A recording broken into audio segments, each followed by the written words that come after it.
É rapidinho, né? Eu queria entrar nos tópicos que eu assinei aqui para falar, né? Eu coloquei aqui no papel. E eu não poderia deixar passar essa live sem falar sobre isso. A primeira coisa que a gente precisa entender é o seguinte: que os defensores do Jesus romano aí, nem eles pensam de maneira uniforme, tá? É bom que se diga isso aqui.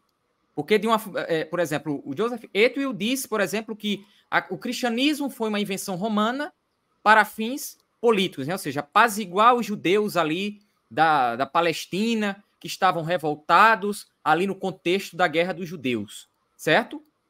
A grande questão é, a Multiversal concorda com essa perspectiva? Qual seria a perspectiva da Multiversal?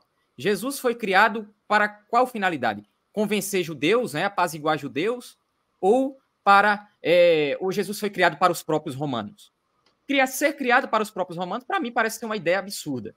Mas eu vou deixar isso para depois. O ponto que eu queria destacar aqui é o seguinte: é que se a tese do Joseph Ethiel ela faz sentido, né, de que o Jesus romano ele foi criado ali para fins de apaziguar os ânimos dos judeus revoltados ali no contexto da Palestina, da Judéia, da Galileia também, porque quando a gente vai estudar a história judaica, a guerra ali abrange esses territórios todos aí, né?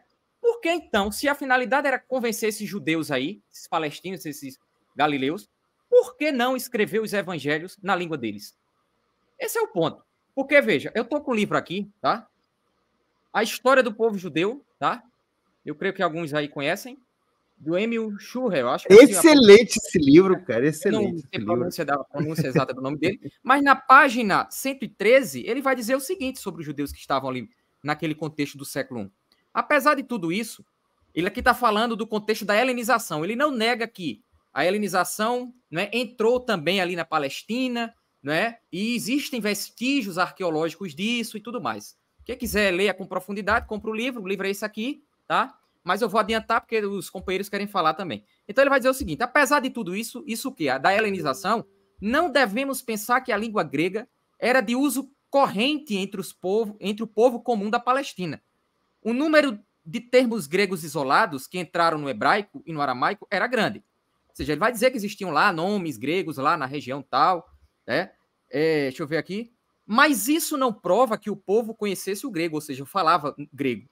Muito provavelmente, os estratos mais baixos da sociedade palestinense possuíam apenas um conhecimento muito limitado sobre ele ou eram completamente ignorantes. Tanto é que tem um texto, né, de Paulo, em Atos 21, que quando ele vai se dirigir lá aos judeus, ele fala na língua dos judeus. Atos 21.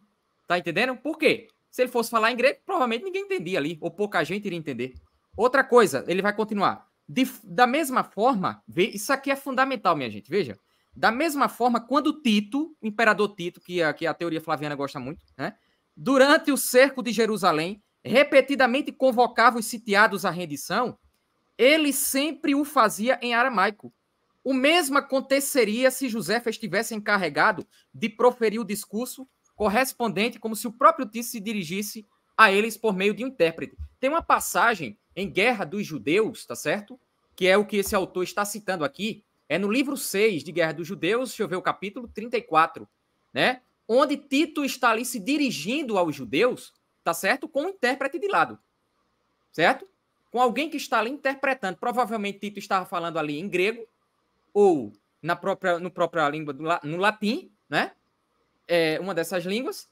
E aí tinha um tradutor ao lado dele, certo? Por quê? Provavelmente aquele povo, os judeus, não entendiam tanto o latim como a língua grega, certo? Ora, se os judeus tivessem conhecimento dessa língua, falassem essa língua, com exceção das elites, né? Provavelmente falavam, não precisava de tradutor. Ou seja, o próprio Tito, certo? Usando um tradutor, tá certo? Para ter contato com os judeus, que, segundo a teoria do Joseph Ethiel, seriam os receptáculos, né? Da propaganda pro Roma, tá certo? Ele usa um tradutor, tá certo? Para falar na língua aramaica. Aí você quer me dizer que os flavianos criaram uma teoria escrevendo os evangelhos na língua grega? Se a maioria sequer falava no grego. Percebe? Então é uma coisa sem pé e sem cabeça, cara. Não faz sentido. Então, as próprias bases da teoria, elas já estão, de algum modo, comprometidas aí. Agora, se eu digo, não, a teoria foi para os próprios romanos. Bicho, para que eu vou fazer uma teoria para os romanos? Certo? Criar um deus judeu para ser adorado pelos romanos. Então é isso aí.